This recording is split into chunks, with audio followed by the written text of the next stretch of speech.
So this morning I got an email from a company called RAWM, and they basically said, check your mailbox. So I did, and this was in the mailbox. This is the RAWM SA Series SH01 Pro. So from the looks of it, it looks like it's supposed to be a Viper V3 Pro Mini. But yeah, the SH01 Pro is actually super cheap for its specs. It comes with a 3950 sensor and hot swappable switches. Supposedly it can go up to 8K polling, and it has like 80 to 120 hours of battery life for only like $100 too. So that's a really good deal. But yeah, so far the packaging looks great. I mean, the black and gold RAWM logo, it's very beautiful.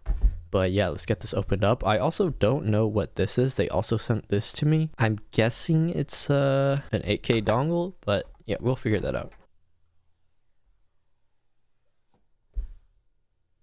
Very nice. Now we got the black and silver colorway. Okay. So here we got the user manual. I'm not sure if they have a software for this mouse. There are other versions of this mouse, like this is the SH01 Pro, and there's the default SH01, which has a 3395 sensor and is a little bit cheaper. So if you don't need a top-of-the-line mouse, then you can just get the SH01. And from the looks of it, it looks like it supports both 2.4 wireless connection and Bluetooth, which is very handy if you want to connect multiple devices or, use this mouse on the go. Okay, here we have some grips. They're a little bit grippy, but they kind of feel like the grips that are provided with the Superlight. Okay, now what's in here? Here we have the cable and the dongle and some extra skates. So thank you, RAWM, for that. Now let's get to the mouse.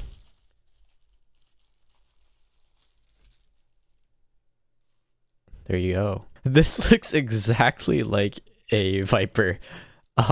Even the side buttons, like look at that. That's the side buttons on the Viper. The switches are very crispy. But yeah, so far, all the switches, very nice. And actually, I think the side buttons on this mouse is better than the side buttons on my Viper V3 Pro. If you guys don't know, my Viper V3 Pro had a bunch of QC issues that I hated.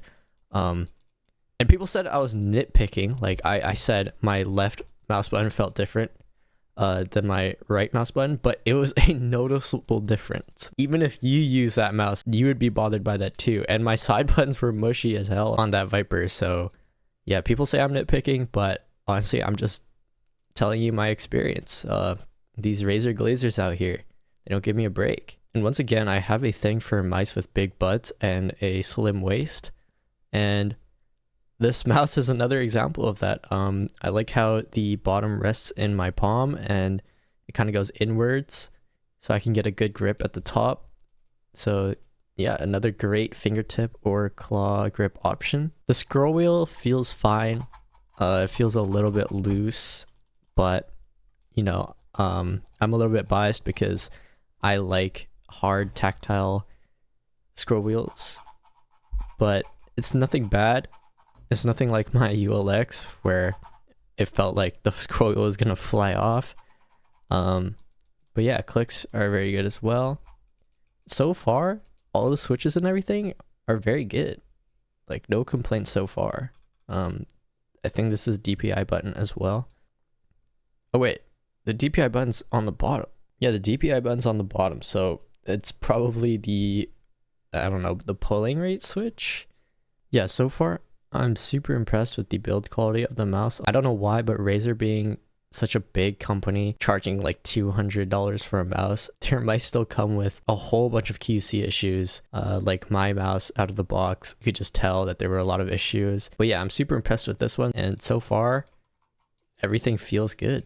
I'm super impressed. And it's half the price of a Viper, by the way. And in the mouse we are also provided with the USB. But yeah, let's open the next box. This tiny box that they sent out to me. So yeah, this is another dongle, probably to support the 8K polling. I don't know if they send you the extra dongle with the mouse or if you have to buy that separately. You guys will have to figure that out for yourselves. But yeah, this looks like a standard dongle, like 1K polling, and this is the big boy. And I'll also test out if you can use 8K polling with this dongle, but I doubt it. So yeah, stay tuned for that part.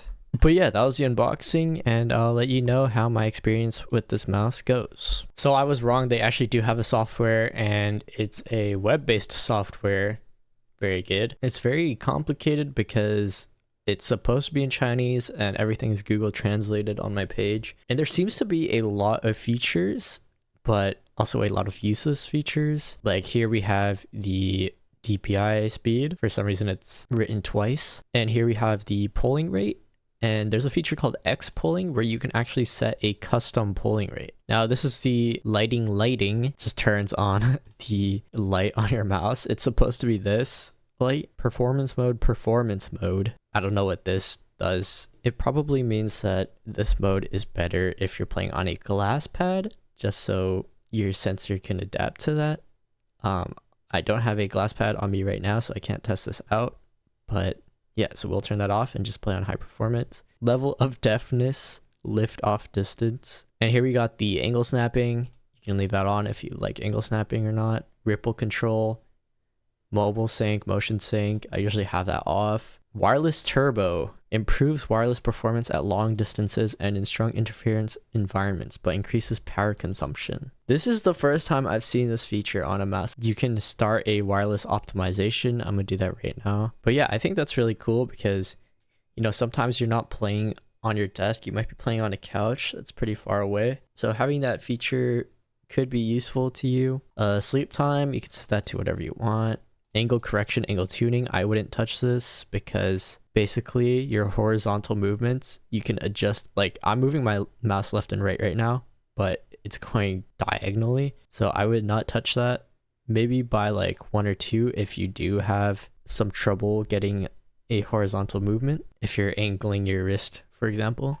Key response, key delay. I think this is just the delay between each input of spamming your left or right mouse button.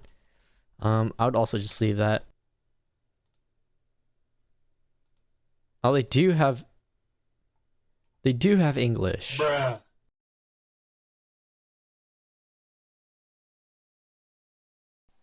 All right, I'm back from playtesting with this mouse, and all I can say is this is a great mouse. This is a great alternative to the Viper Mini Signature Edition, or if you want a Viper V3 Pro Mini feeling mouse, then I'd recommend this mouse 100%. It feels basically exactly like my experience with the Viper V3 Pro minus the QC issues. Everything seems to be working fine. The skates are a little bit muddy, but that's personal preference. I'm more into fast skates. Just be aware of that if you do buy this mouse. But obviously you can put other mouse skates on this mouse, so it's not that big of a deal. But another problem that I encountered while playtesting with this mouse is for some reason the USB was a little bit buggy. The USB cable, I plugged it into the USB slot that I usually have my mice plugged into, but for some reason it kept disconnecting and reconnecting like every 5 seconds.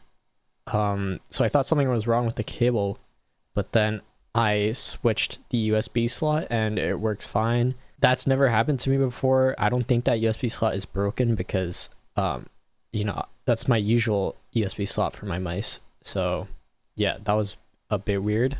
But yeah, all I can say is great feeling mouse. It feels pretty much like my Viper V3 Pro, but if it was perfect, no QC issues. So yeah, I'd highly recommend this mouse for anyone who wants an alternative to the Viper Signature Edition or just wants a smaller Viper V3 Pro.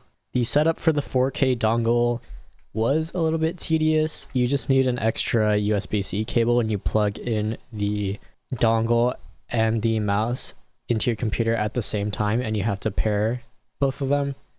But once you figure it out, it should be fine. But yeah, I'm super impressed with the quality of this mouse. For only $100, you basically get a Viper V3 Pro with a 3950 sensor and hot swappable switches. So yeah, good job from RAWM. If I really did have to switch anything about this mouse, it would be to get rid of this button here, as it adds a little bit more weight, because this mouse is a bit on the heavier side compared to its competitors. It's like 55 grams, which is not bad. It's definitely light still, but definitely heavier than some of the alternatives like the Beast X. But yeah, this mouse is a great budget option if you're looking for a Viper feeling mouse. But yeah, as always, even though RAWM sent this mouse out to me, it won't change my opinion and my overall thoughts on the mouse. But yeah, I was not expecting this at all. Super impressed on how this mouse turned out. But yeah, that's it. See ya.